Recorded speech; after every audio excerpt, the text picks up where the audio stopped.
Olá, trader! Olá, amigo investidor! Eu sou Leonardo Dutra, analista de investimentos, e estamos aqui para mais um módulo do curso de opções, nosso segundo módulo. No primeiro módulo, a gente abordou os conceitos e definições de opções. Se você perdeu, basta assistir a playlist do curso de opções, que vai conter o primeiro vídeo do curso, e seguimos em continuidade com este daqui. Se você ainda não entrou no grupo Análise de Valores, o grupo do Telegram, acesse, entre e acompanhe com a gente. Comentamos sobre opções ao longo do dia, até de noite, enfim, é um grupo de bate-papo, qual eu sou o moderador, e sobretudo conversamos bastante sobre opções. Não deixe também de se inscrever no meu canal, inscreva-se, clique no sininho para receber as notificações de quando os vídeos vão ao ar. Deixe o seu like, curta, compartilhe, comente. Super importante a sua interação e eu espero que vocês gostem, que vocês consigam aprender ao longo desse curso. Bom, então vamos dar início ao módulo de hoje. No módulo de hoje abordaremos preço teórico, sobretudo o modelo de Black-Scholes. Muitas pessoas podem ser críticas ao estar dando início direto a este modelo. Contudo, eu acho muito importante porque em todas as operações que eu abordo, compra seco, venda coberta, trava de alta, trava de baixa, eu acho importante conhecer um pouco de como é que funcionam as gregas e como é que a operação ela vai se comportar de acordo com a variação de determinados padrões, de determinados parâmetros do mercado. Então, damos início já com esse módulo para entendermos como é que funciona basicamente a precificação e o comportamento dessas operações. Bom, então a princípio falaremos de preço teórico. O preço teórico de uma opção, como o nome já diz, não é o seu preço real, é uma estimativa. Nessa estimativa, utilizam-se fórmulas matemáticas para obter esses números. Existem diversos modelos para cálculo do preço teórico, diversos modelos matemáticos. O Black-Scholes é o modelo mais conhecido para o cálculo do preço teórico e é o que a gente vai abordar aqui ao longo desse módulo, com detalhe que não irei abordar a parte de cálculo. A gente perderia muito tempo, de fato, para destrinchar a fórmula em cima das derivadas parciais. Mas o intuito aqui é entender como é que é o comportamento do preço, como é que é o comportamento das opções de acordo com determinada mudança de parâmetro do mercado.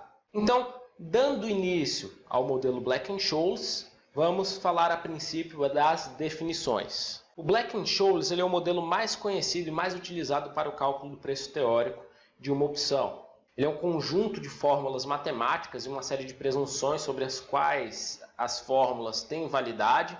Ele foi desenvolvido em 1973 por Fisher Black e Myron Scholes, refinado por Robert Merton. O mérito de Black-Scholes foi provar rigorosamente que as opções podem ser corretamente avaliadas com base em uma fórmula. Então, quais que são as variáveis de mercado importantes para definirmos essa metodologia? A fórmula do Black-Scholes é uma fórmula fechada, ou seja, uma única operação ele dá o resultado.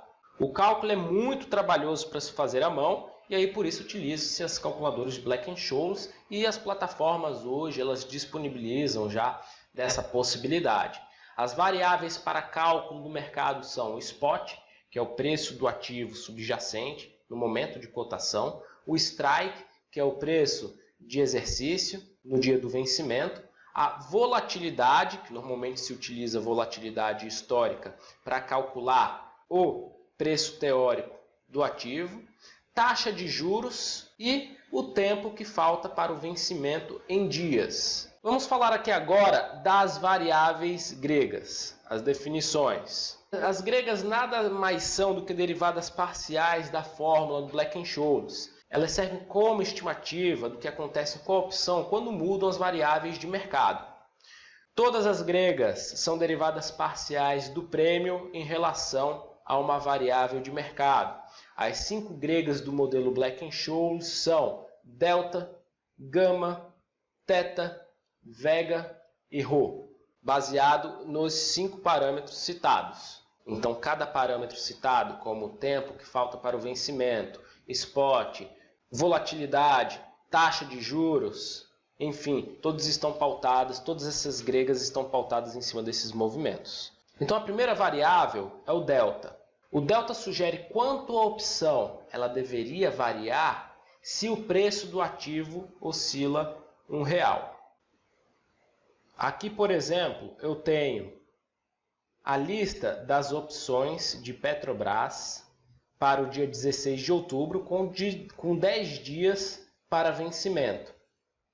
Então, utilizando como exemplo aqui a PetriJ14, que tem strike em R$14, ela tem o preço teórico em 1,47. Contudo, o último preço de cotação dela foi a 1,54, condição que vamos comentar daqui a pouco. Mas como podemos ver, na PetriJ14, basicamente o delta dela é de 95 centavos aproximadamente. Ou seja, se a Petrobras subir R$1, ela subiria 95 centavos. Se a Petri cair R$1, ela cairia 95 centavos. Aqui podemos ver que o último preço de negociação foi 1,54.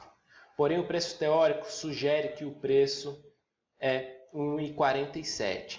Essa condição se dá porque a única variável que não tem o valor fechado e o valor certo, que é baseado numa condição histórica, é a volatilidade. Então, o cálculo do preço teórico ele é utilizando a volatilidade histórica. Então, chamamos de volatilidade implícita o valor da volatilidade que precifica a opção, no caso aqui é R$1,54. Ou seja, teríamos uma espécie de volatilidade suposta pelo mercado para essa série de opções de 40%, enquanto que a volatilidade histórica da Petrobras está em 29,20%.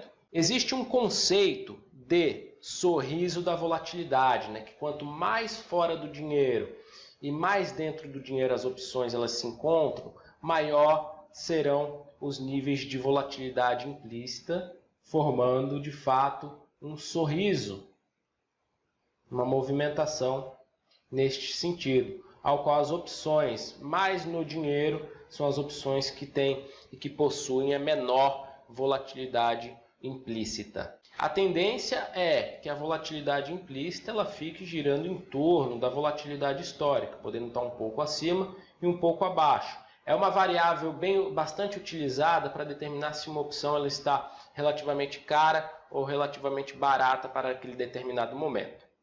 O comportamento delta ele é totalmente ditado pelo moneyness da opção. Então o delta ele aproxima do zero em opções que estão fora do dinheiro e o delta ele fica próximo de meio para as opções que estão no dinheiro e o delta fica próximo de R$1 para as opções que estão dentro do dinheiro, como foi a PetriJ14 que observamos aqui. Com pouca volatilidade, o delta ele tende aos extremos mais facilmente. Então, se observarmos aqui, veremos que as opções que estão mais dentro do dinheiro são as opções que possuem maior valor de delta e as opções com o valor de delta próximo a zero são as opções que estão mais fora do dinheiro e aproximando de 50 centavos o valor das opções, as opções ATM, que estão no dinheiro. Então a gente tem aqui a J45 com strike a 15,50. O spot do ativo em 15,42 justamente me sugere a condição de um delta de 50 centavos, ou seja, para cada R$1 que a Petri subir, a opção sobe 50 centavos e para cada R$1 que a Petri cair, a opção ela cairia 50 centavos. A segunda variável grega é o gama. O gama ele corresponde à mudança esperada em delta, é a variação do delta quando o preço do ativo sobe R$1 ou cai R$1. Ou seja, ele se refere à variação do delta, ele diz o quanto o delta acelera ou desacelera. Então aqui, por exemplo, para a nossa PetriJ45, temos um gama de 42 centavos. Ele me sugere que se a Petrobras ela subir R$1, a opção, o delta da opção da J45 viria próximo de 92 centavos. Então, ele sugere justamente essa condição de variação do delta. Assim como o delta, o comportamento do gama é ligado pelo moneyness da opção. Então, o maior gama ocorre nas opções que estão no dinheiro, ATM, at the money, e para opções que estão dentro do dinheiro ou fora do dinheiro, o gama ele tende a zero. O valor máximo de gama depende da volatilidade do ativo. Quanto maior a volatilidade, menor o gama das opções ATM. Então, quanto menor a volatilidade, maior será o gama das opções que também estão no dinheiro. A terceira variável grega é o θ. O θ, ele estima o que acontece com o preço da opção com o passar do tempo.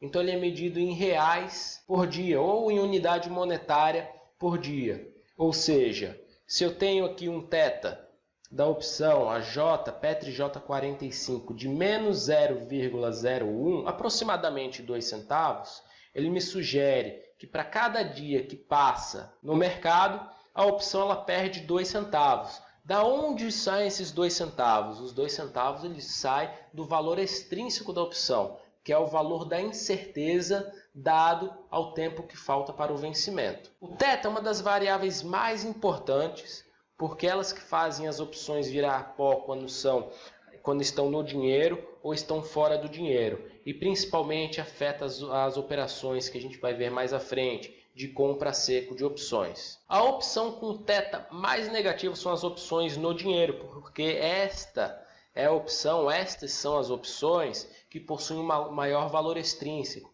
Então, de fato, o θ acaba sendo maior nesse nível de preço. A quarta variável grega é o vega. O vega descreve o comportamento do prêmio frente à mudança da volatilidade. Ele mede a oscilação do prêmio em centavos, correspondente ao aumento de 1 ponto percentual da volatilidade do ativo ou a perda de 1 ponto percentual. Então aqui, por exemplo, a Petri J45 com strike em 15,50, cotada, o último preço de cotação a 40 centavos e preço teórico a 0,34, possui um vega de 1,28, ou seja, 1 centavo e 28. Ou seja, se a Petrobras ela ganhar 1% de volatilidade, a opção ganha aproximadamente 1 centavo, e se perder 1% de volatilidade, a opção perde 1 centavo. É também uma variável importante trabalhada nas operações com opções a seco, porque se o mercado ele entra em uma região de consolidação em que naturalmente perde volatilidade, as opções elas são afetadas diretamente por esta variável. Então é uma variável também trabalhada com bastante importância. A quinta e última variável é o ρ. O ρ se refere à mudança do prêmio quando a taxa de juros sobe 1 ponto percentual. Então é uma grega que não é olhada tão frequentemente pelos investidores. Contudo, temos que denotar importância a esta variável, pois a gente tem significativa mudança na taxa de juros e que eventualmente pode atingir diretamente o prêmio das opções. Então, é uma variável que o investidor ele deve ficar de olho. Agora vamos falar sobre o efeito do tempo nas gregas. Então, para as opções ATM, o delta ele continua praticamente estável até o dia do vencimento. O gama tende a ficar cada vez maior conforme se aproxima do vencimento e o θ ele fica cada vez mais negativo conforme se aproxima do vencimento, também consumindo o valor extrínseco de maneira mais rápida. Para as opções OTM, ou fora do dinheiro, o delta tende a zero conforme se aproxima do vencimento. O gama ele diminui conforme se aproxima o dia do vencimento também, e o θ torna-se cada vez mais negativo, também neste caso. Para as opções que estão dentro do dinheiro, o delta ele tende a R$1 conforme o dia do vencimento vai se aproximando, o gama vai diminuindo com a aproximação do vencimento e o θ ele torna-se cada vez mais negativo. Então observamos que o θ sempre tende a ficar cada vez mais negativo. O gama a gente tem transformando as opções que estão no dinheiro, opções explosivas no dia do vencimento, com possibilidade de grandes variações. E o delta ele tende aos extremos conforme vai se aproximando o dia do vencimento, a depender de onde se encontra a opção. Bom, No mais é isso, este foi o nosso segundo módulo do curso de opções. Eu espero que vocês tenham gostado, vocês tirem proveito, estudem bastante, porque nos próximos módulos entraremos com a parte operacional e as estratégias. No mais, deixem o seu curtir, comentem, compartilhem o vídeo e eu espero vocês no próximo módulo. Ok? Tchau, tchau!